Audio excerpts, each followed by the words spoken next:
Assalamualaikum, jangan lupa angkat tangan kanan dan lalu tekan tombol subscribe yang sudah subscribe. Terima kasih sebanyak-banyaknya. Mari kita lanjutkan cerita sebelumnya. Bab 1317. Guru. Teguh menyatakan keraguannya, Raja Sihir Racun memiliki basis di pedalaman Malajang di Serenara. Mengapa dia harus datang jauh-jauh ke Frans Timur? Pak Yuda menunjukkan ekspresi dingin di wajahnya, lalu menghela napas. Raja Sihir Racun tidak hanya datang ke benua Eronia, dia juga memiliki rencana yang besar. Setahuku, dia telah bersekutu dengan keluarga Alexander, penguasa Frans Timur yang sebenarnya. Selain itu, 2 dari 3 Master Iblis di benua Eronia, yaitu Paus Sandiagra dan Kesatria Pembunuh. Naga juga mungkin tidak akan tinggal diam. Tapi, orang yang disebut sebagai Paus itu hanyalah pion yang mereka hasut dan digunakan dalam rencana mereka. Ternyata Paus. Teguh tidak bisa menahan perasaan dingin ketika memikirkan pertempuran kemarin. Untuk mendapatkan gelar ini, Kesatria Pembunuh Naga harus menjadi master alam bela diri suci. Tepat di saat yang sama, Pulau Posei yang kecil ini benar-benar merupakan tempat yang penuh dengan kejutan dan kehebohan. Teguh langsung mengendalikan pikirannya dan bertanya, "Guru, mengapa Raja Sihir Racun datang dari jauh ke benua Eronia untuk mengacaukan segalanya dan menciptakan semua kekacauan ini?" Pak Yuda memicingkan mata, lalu mengucapkan perlahan-lahan, "Mayat. Mayat." Teguh terkejut dan langsung memahami semua yang terjadi. Raja Sihir Racun memiliki kemampuan terbesar, yaitu mengubah mayat menjadi tentara legendaris. Kemudian, dia akan mengendalikan mereka sepenuhnya. Ini adalah cara yang sangat jahat, namun sangat efektif. Bayangkan, jika dalam pertempuran ada 2 atau 3 master alam bela diri suci yang tewas, mereka akan dijadikan tentara legendaris oleh Raja Sihir Racun. Mereka tidak bisa merasa sakit dan hanya bisa patuh. Betapa mengerikannya hal ini. Meskipun tidak ada mayat master alam bela diri suci yang kuat. Di Pulau Posei ini, ada mayat di mana-mana. Kekuatan mereka yang terburuk adalah alam bela diri raja, sedangkan yang paling banyak adalah para master alam kaisar kultivasi. Jika semua mayat itu digunakan oleh Raja Sihir Racun, mereka akan menjadi kekuatan yang sangat menakutkan. Hal ini cukup untuk mengubah situasi pada saat yang paling kritis. Saat membayangkan hal ini, Teguh merasa keringat dingin mengalir di punggungnya. Tidak heran Raja Sihir Racun datang dari jauh. Pusat uji coba tentara legendaris dalam negeri hancur total akibat mereka sendiri. Jadi, bukankah medan perang Borealis ini surga yang diimpikan oleh Raja Sihir Racun? Huah! Teguh menghela napas panjang, kemudian bertanya lagi, "Guru, apakah kamu tahu siapa sebenarnya pemimpin Sekte Kegelapan itu?" Meskipun pemimpin Sekte Kegelapan telah menyelamatkannya 2 kali dan juga memberi tahu namanya.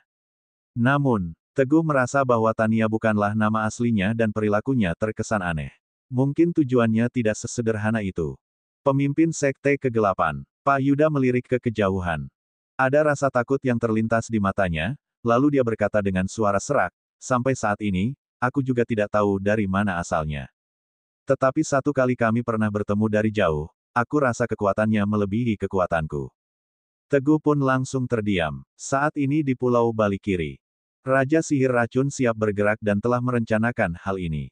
Sejak lama, seorang paus dengan pengikut yang besar dan pencapaian yang luar biasa. Kesatria Pembunuh Naga yang terkenal dan sangat misterius. Pemimpin Sekte Kegelapan yang tiba-tiba muncul dengan perilaku yang sangat aneh.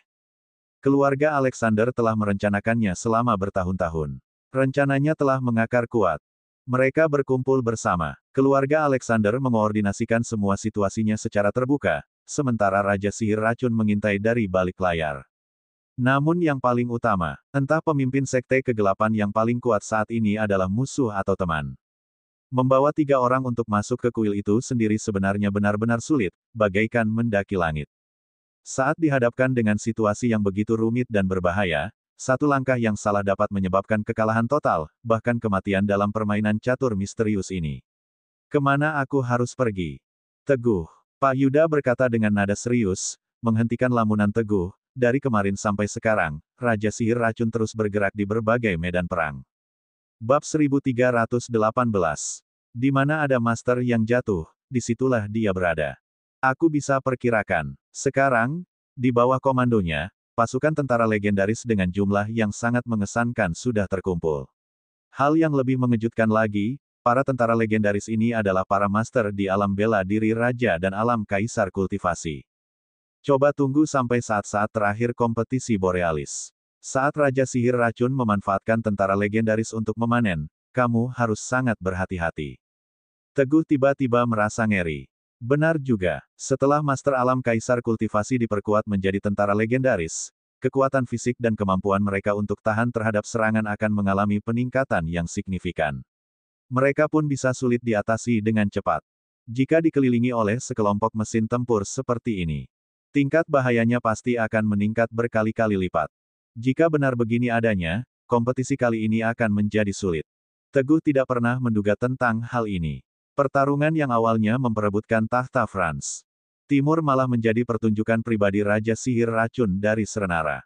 Kamu nggak perlu khawatir, Teguh. Saat Pak Yuda melihat ekspresi muramnya, dia langsung berusaha menghibur. Aku dan Iblis Jivan juga akan ikut dan mencoba untuk menghentikan tentara legendarisnya Raja Sihir Racun tersebut. Kamu hanya perlu mengikuti rencana awalmu, tapi kamu tetap harus waspada. Ekspresi wajah Teguh menjadi sedikit membaik. Dia mengangkat tangan dan berkata, terima kasih atas bantuannya, Guru. Aku sudah tahu apa yang harus kulakukan. Ya, setelah itu, kedua kelompok tersebut berpisah. Pak Yuda dan Iblis Jivan pergi untuk mengawasi tim Raja Sihir Racun.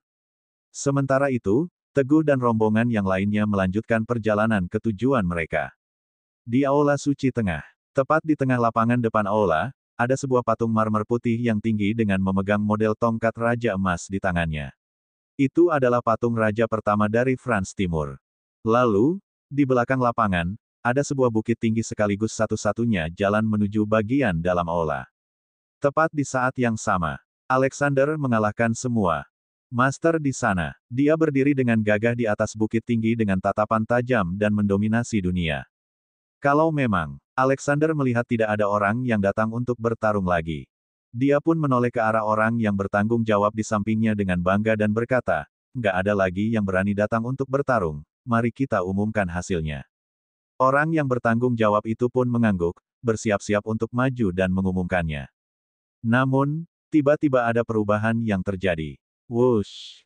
Suara yang tajam dan keras terdengar di lapangan. Ada cahaya perak yang terlihat. Kemudian, ada tombak yang terlihat bagaikan naga. Tombak kijang perak itu datang dengan gemilang, lalu seketika melaju ke arah Alexander. Pada saat ini, segalanya menjadi pudar. Cahaya dingin di ujung tombak itu adalah satu-satunya warna di antara langit dan bumi. Sangat cemerlang. Tidak ada tandingannya. Momentum yang bergerak menghancurkan langit tersebut sudah membuat semua orang di tempat itu merasa takut. Bahkan, hati Alexander pun merasa ngeri. Buff. Pada saat kritis itu, sosok bungkuk di samping Alexander tiba-tiba menyerang. Satu tinjunya menahan tombak kijang perak hingga senjata itu terpental, kemudian tertancap di lempengan batu yang keras dan mengeluarkan suara berdentang. Tetua Alexander, Lloyd. Hanya saja, saat ini dia mengenakan topeng dan tidak melakukan tindakan secara terang-terangan. Tombak kijang perak. Lloyd memandang tombak yang ganas dan mendominasi itu, lalu berteriak dengan suara bernada dingin menuju kejauhan, Raja Serigala Serenara, kalau kamu sudah datang, tunjukkan dirimu. Suaranya penuh energi, bagai gemuruh guntur yang memenuhi telinga dengan tak henti-hentinya. Saat suara itu baru berhenti. Di cakrawala yang jauh, 4 sosok pun datang diiringi cahaya matahari pagi. Tepatnya, mereka adalah Teguh, Bayangan, Rubah Artik, dan Katrina. Bab 1319. Cek, cek, cek. Ketika melihat mereka berdua, Alexander mengejek dengan sinis. Semua orang berkata kalau Raja Serigala Serenara sangat cerdas dan gak terkalahkan, tapi setelah aku melihatnya sekarang, ternyata cuma omong kosong belaka. Kalau kamu terus menjadi pengecut, kompetisi kali ini akan jadi kurang menyenangkan. Saat dia mengatakan hal itu, Teguh telah tiba di atas bukit tinggi. Lantas, Teguh mengayunkan tangan kanannya dengan lembut, lalu tombak kijang perak terbang kembali ke tangannya. Teguh memegang tombak panjang itu dan berkata dengan semangat, keluarga Alexander juga hidup macam kura-kura dalam tempurung selama 100 tahun. Kenapa baru unjuk gigi hari ini? Pertempuran belum selesai. Kenapa buru-buru banget? Sudut mulut Alexander mendadak berdenyut. Orang terakhir yang berkata bahwa keluarga Alexander adalah pengecut sudah terbaring di kuburan. Bahkan, Rumput di atas kuburan mereka bisa mengelilingi Franz Timur sepanjang 2,5 putaran. Oke, oke, oke. Alexander menatap Teguh dengan sorot mata suram, kemudian menepukkan kedua tangannya 3 kali. Dua kelompok orang berjalan perlahan menuju bukit itu. Di sebelah kiri, ada seseorang berjubah yang berjalan di tengah. Dia diikuti oleh 3 orang yang bergerak kaku, tetapi sangat kuat. Mereka adalah pasukan Raja Sihir Racun. Di sebelah kanan, orang yang berada di tengah memegang pedang lebar dengan gaya benua Eronia. Topeng mata naga di wajahnya penuh dengan legenda pembunuh naga. Dia adalah kesatria pembunuh naga.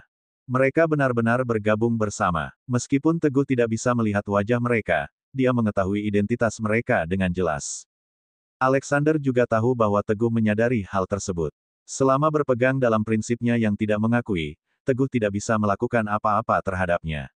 Alexander tersenyum sinis seraya berkata, "Raja Serigala, apakah kamu melihatnya? Aku telah menaklukkan kedua tim legendaris ini.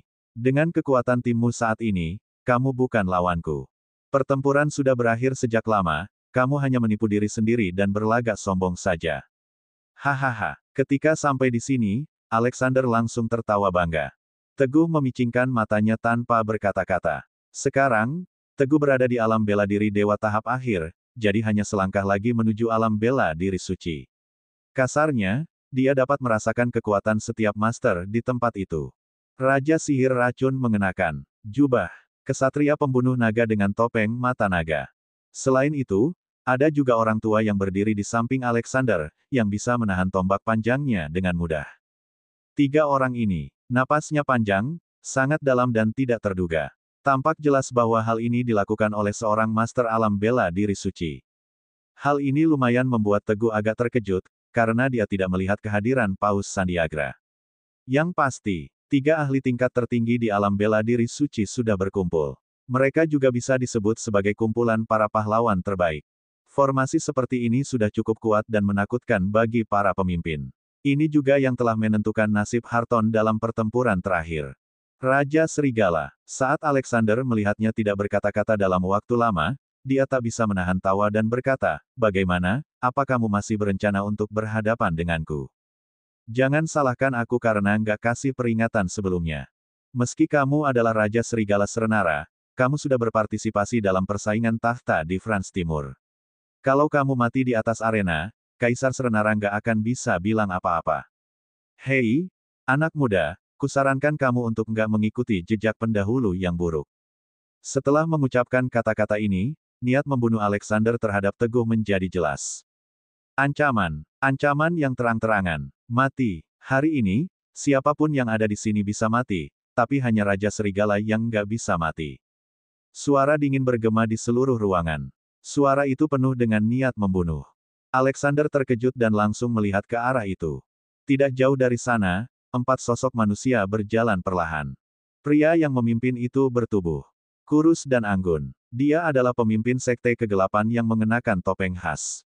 Rina langsung berdiri di samping Teguh dan berdiri sejajar dengan dirinya. Dia menatap tenang ke arah Alexander, lalu berkata, "Dengan kehadiranku, nggak ada yang bisa melukainya. Sangat suka. Cinta yang tulus." Bab 1320. Adegan ini tidak hanya membuat Alexander tertegun, tetapi juga membingungkan Teguh.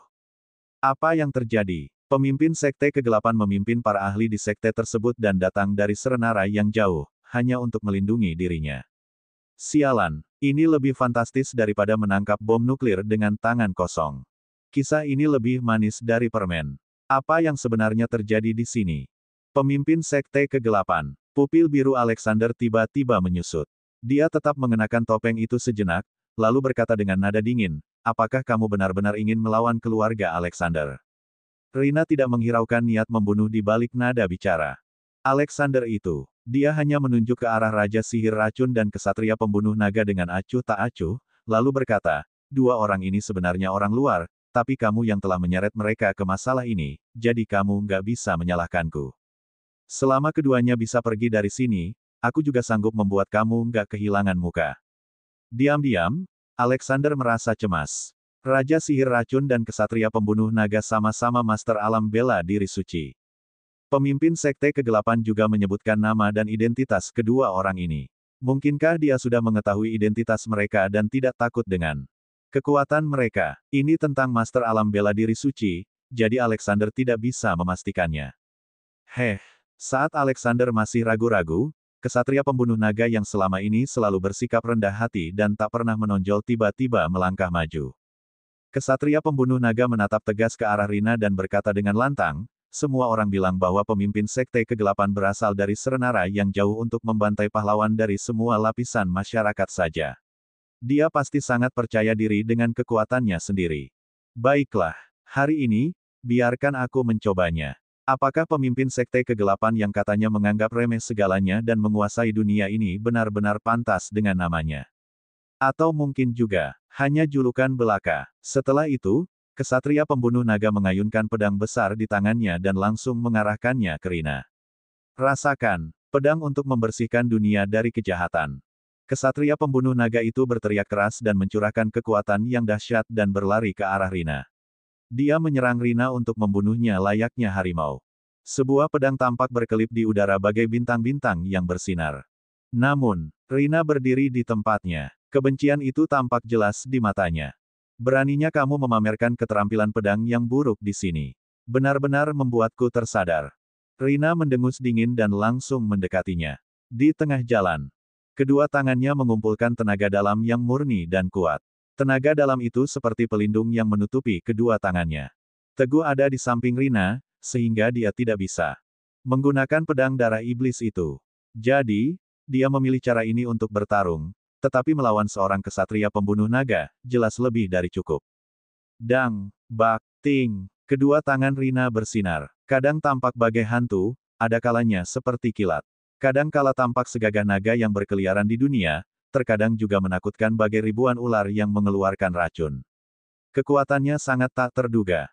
Kesatria pembunuh naga terdesak dan terus bergerak mundur. Rina mendominasi pertempuran sepenuhnya. Salah satu ilmu yang dia gunakan adalah jurus naga ular yang dia warisi dari gadis ular. Bagi Teguh, ini adalah ilmu yang benar-benar baru. Oleh karena itu, Rina tidak perlu khawatir bahwa dirinya akan dikenali.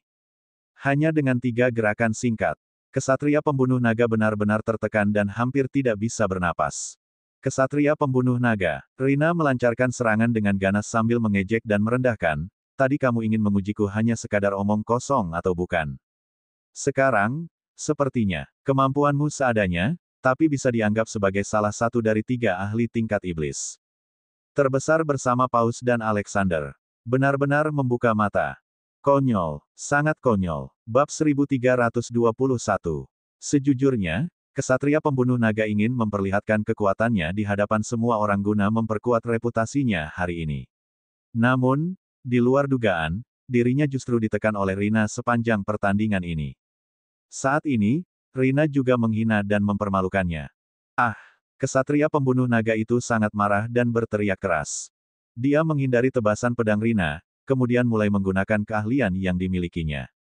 Jurus potongan neraka. Setelah itu, dalam sekejap, pedang besar yang lebar dan panjang milik kesatria pembunuh naga pun dikeluarkan dengan tampilan yang sangat berkilauan. Pedang itu bersinar terang bagaikan matahari kecil, sehingga membuat orang sulit membuka mata. Duar, setelah mengumpulkan tenaga sejenak, dia melancarkan serangan pedang yang menyilang dan menakutkan ke arah Rina. Sepanjang jalan, setelah pedang diayunkan, pedang itu meninggalkan jurang yang dalam dan menarik perhatian banyak orang. Usai menyambar dengan pedang yang menakjubkan ini, kesatria pembunuh naga tidak berhenti sedetik pun. Sebaliknya, dia berniat untuk berduel dengan Rina. Hei, Rina menyilangkan tangannya dan melambaikannya beberapa kali. Lalu, dia memadatkan kep telapak tangan dengan aura yang kuat dan energi yang menakjubkan.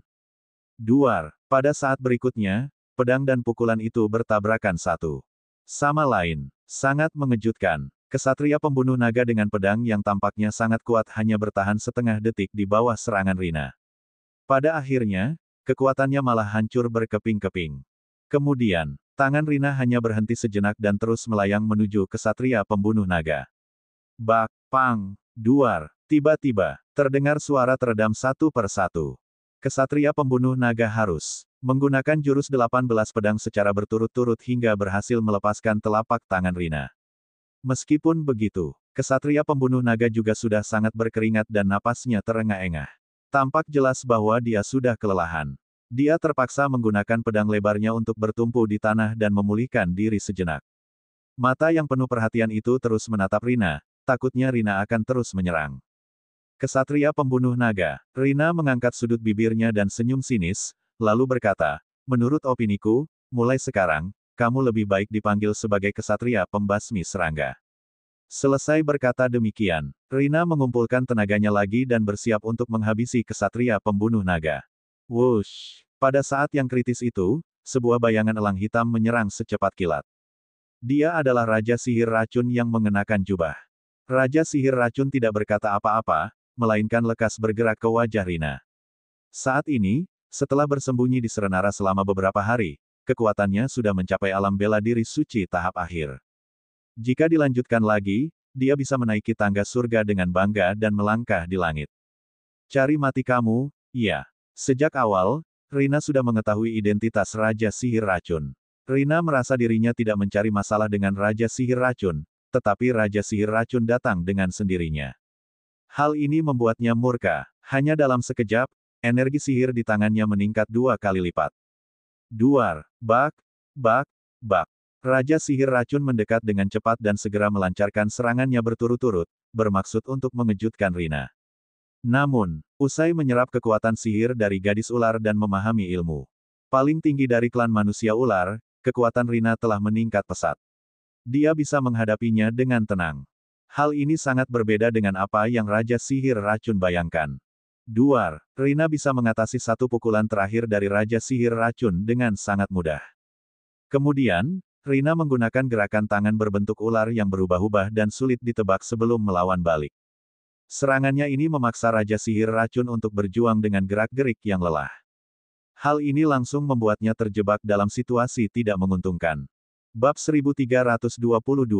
Fufu. Pada saat yang genting, Raja Sihir Racun merapal cepat dengan momentum yang aneh, seketika memanggil pasukan serangga legendaris yang tak terhitung jumlahnya. Ngung, ngung, bip, bip, bip. Serangga legendaris begitu banyak dan mengepung Rina dalam waktu singkat. Rina mendengus dan sekali libas, gerakannya telah memusnahkan serangga legendaris itu. Raja Sihir Racun menghela napas perlahan. Serangan dilancarkan Raja Sihir Racun sambil mengendalikan serangga legendaris. Meski begitu, sang raja masih tak bisa mengimbangi Rina. Kekuatan dan pergerakan Raja Sihir Racun tidak sehebat Rina. Serangan Raja Sihir Racun mampu dihalau menggunakan teknik iblisnya dengan mudah dan tak meninggalkan luka berarti. Di sisi lain, kesatria pembunuh naga yang telah pulih pun bergabung dalam pertarungan. 2 lawan 1. Cara bertarung mereka benar-benar curang. Namun, Rina mampu melebihi ekspektasi semua orang dengan kekuatan yang dahsyat. Secara mengejutkan, Rina mampu menekan mereka berdua hanya dengan teknik bela diri tanpa mengeluarkan senjata. Dia berada di posisi yang unggul. Semua orang tak pernah mengira akan sejauh ini. Lloyd yang melihat situasi makin tak terkendali, langsung melirik Alexander dengan wajah yang marah. Yang mulia pemimpin Sekte Kegelapan. Setelah memahami situasi yang terjadi, Alexander terpaksa harus mengalah. Kuakui kekuatanmu serta menghormati reputasimu. Jadi, tolong berhentilah bertarung, pintanya. Rina bertindak seolah-olah mengabaikan perkataannya dan lanjut melancarkan serangan. Apa yang Alexander rencanakan? Apa dia pikir bisa menghentikan Rina hanya dengan ucapan seperti itu? Benar-benar memalukan. Sekarang, wajah Alexander menjadi muram. Alexander tak punya pilihan selain mengakui kekalahan dan berkata, pemimpin Sekte Kegelapan, aku bisa memenuhi persyaratanmu untuk menghentikan mereka bergabung dalam pertarungan terakhir, tapi kuharap kamu juga nggak ikut campur dalam pertarungan ini. Situasi sudah di titik ini. Alexander tak memiliki cara lain selain mengalah. Rina baru saja berhenti dan tak melanjutkan pertarungan. Wajah tua di balik topi Raja Sihir Racun sudah menjadi muram. Kesatria pembunuh naga juga sudah kelelahan dan tampak tak berdaya. Dia membutuhkan waktu untuk memulihkan diri. Rina melirik Raja Sihir Racun dan kesatria pembunuh naga dengan senyum samar, lalu sorot matanya tertuju pada Alexander seraya berkata, aku bisa memenuhi persyaratanmu, tapi sebaiknya kamu patuhi aturannya. Kalau enggak, aku enggak keberatan mengeluarkan kekuatan penuh untuk membantai kalian semua. Alexander seketika membeku. Seluruh tubuhnya merasakan tekanan yang luar biasa, tetapi Rina benar-benar mampu untuk melakukan hal tersebut. Jadi, dia tak bisa mengatakan apa-apa. Raja Serigala. Oleh karena itu, Alexander segera menatap teguh dan berkata, selama kamu bisa menahan 3 serangan dan kamu nggak dapat luka serius di tengah 3 serangan itu, kamu pemenang dari duel ini.